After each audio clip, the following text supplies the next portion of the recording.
बहुत साल पहले की बात है। एक आलसी लेकिन भोला भाला युवक था आनंद। दिन भर कोई काम नहीं करता, बस खाता ही रहता और सोए रहता। घर वालों ने कहा, चलो जाओ निकलो घर से, कोई काम धाम करते नहीं हो, बस पड़े रहते हो। वह घर से निकलकर यूं ही भटकते हुए एक आश्रम पहुंचा। वहां उसने देखा कि एक गुरुजी हैं। उनके शिष्य कोई काम नहीं करते, बस मंदिर की पूजा करते हैं। उसने मन में सोचा, यह बढ़िया है, कोई काम धाम नहीं, बस पूजा ही तो करना है। पास जाकर पूछा, क्या मैं यहाँ रह सकता हूँ? गुरुजी बोले, हाँ हाँ, क्यों नहीं, लेकिन मैं कोई काम नहीं कर सकता। गुरुजी, कोई काम नहीं करना है, बस पूजा करनी होगी। आनंद, ठीक है, वह तो मैं कर लूँगा। अब आनंद महाराज आश्रम में रहने लगे। ना कोई काम ना कोई धाम, बस सारा दिन खाते रहो और प्रभु भक्ति में भजन गाते रहो। महीना भर हो गया। फिर एक दिन आई एकादशी। उसने रसोई में जाकर देखा, खाने की कोई तैयारी नहीं। उसने गुरुजी से पूछा, आज खाना नहीं बनेगा क्या? गुरुजी ने कहा, नहीं, आज तो एकादशी है, तुम्हारा भी उपवास है। उसने कहा, नहीं, अगर हमने उपवास कर लिया तो कल का दिन ही नहीं देख पाएंगे हम नहीं कर सकते उपवास, हमें तो भूख लगती है, आपने पहले क्यों नहीं बताया? गुरुजी ने कहा, ठीक है, तुम ना करो उपवास, पर खाना भी तुम्हारे लिए कोई और नहीं बनाएगा, तुम खुद बना लो। मरता क्या न करता। गया रसोई में। गुरुजी फिर आए, देखो, अगर तुम खाना बना लो तो राम जी को भूख ज़रूर लगा देना और नदी के उस पार जाकर बना लो रसोई। ठीक है। लकड़ी, आटा, तेल की सब्जी लेकर आनंद महाराज चले गए। जैसा तैसा खाना भी बनाया। खाने लगा तो नवनीत याद आया। गुरुजी ने कहा था कि राम जी को भोग लगाना है। लगा भजन गाने, आओ मेरे राम जी भोग लगाओ जी। प्रभु राम आइए, श्री राम आइए, मेरे भोजन का भोग लगाइए। कोई न आया तो बेचैन हो गया कि यहाँ तो भूख लग रही है और राम जी आ ही नहीं रहे हैं। भोला मानस जानता नहीं था कि प्रभु साक्षात तो आएंगे नहीं, पर गुरुजी की बात मानना ज़रूरी है। फिर उसने कहा, देखो प्रभु राम जी, मैं समझ गया कि आप क्यों नहीं आ रहे हैं। मैंने रूखा सूखा बनाया है और आपको तरमाल खाने की आदत है, इसीलिए नहीं आ रहे हैं। तो सुनो प्रभु, आज वहाँ भी कुछ नहीं बना है, सबको एकादशी है, खाना हो तो यह भोग ही खा लो।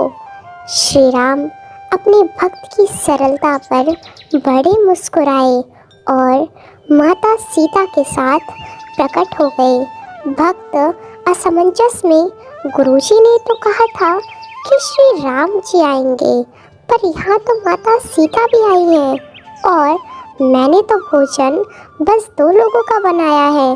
चलो कोई बात नहीं, आज इन्हें ही खिला देते हैं। बोला, प्रभु मैं भूखा रह गया, लेकिन मुझे आप दोनों को देखकर बड़ा अच्छा लग रहा है। लेकिन अगली एकादशी पर ऐसा ना करना, पहले बता देना कि कितने जन आ रहे हो, और हाँ, थोड़ा जल्दी आ जाना।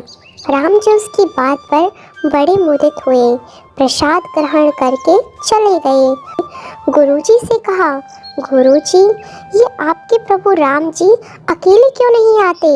इस बार अनाज ज़्यादा देना।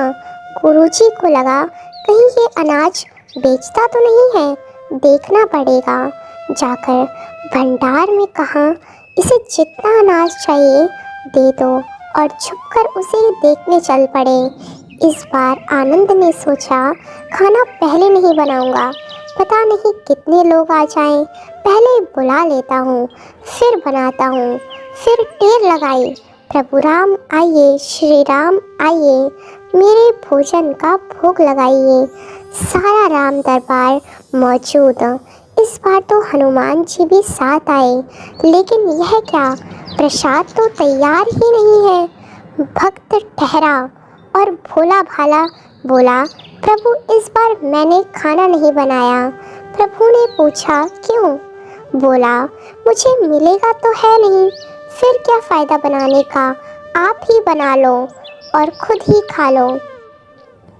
राम जी मुस्कुराए, सीता माता भी गदगद हो गई।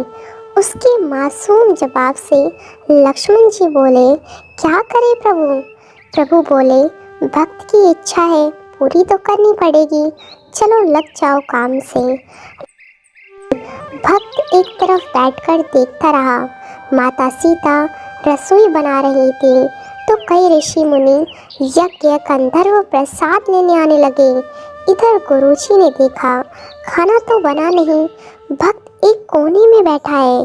पूछा, बेटा क्या बात है, खाना क्यों नहीं बनाया? बोला, अच्छा किया गुरुजी आप आ गए, देखिए कितने लोग आते हैं प्रभु के साथ।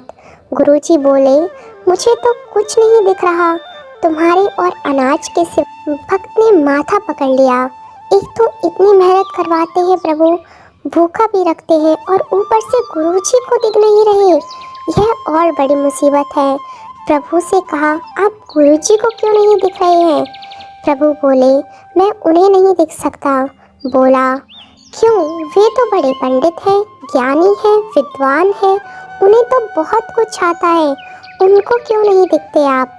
प्रभु बोले, माना कि उनको सब आता है, पर वे सरल नहीं है तुम्हारी तरह, इसीलिए उनको नहीं दिख सकता।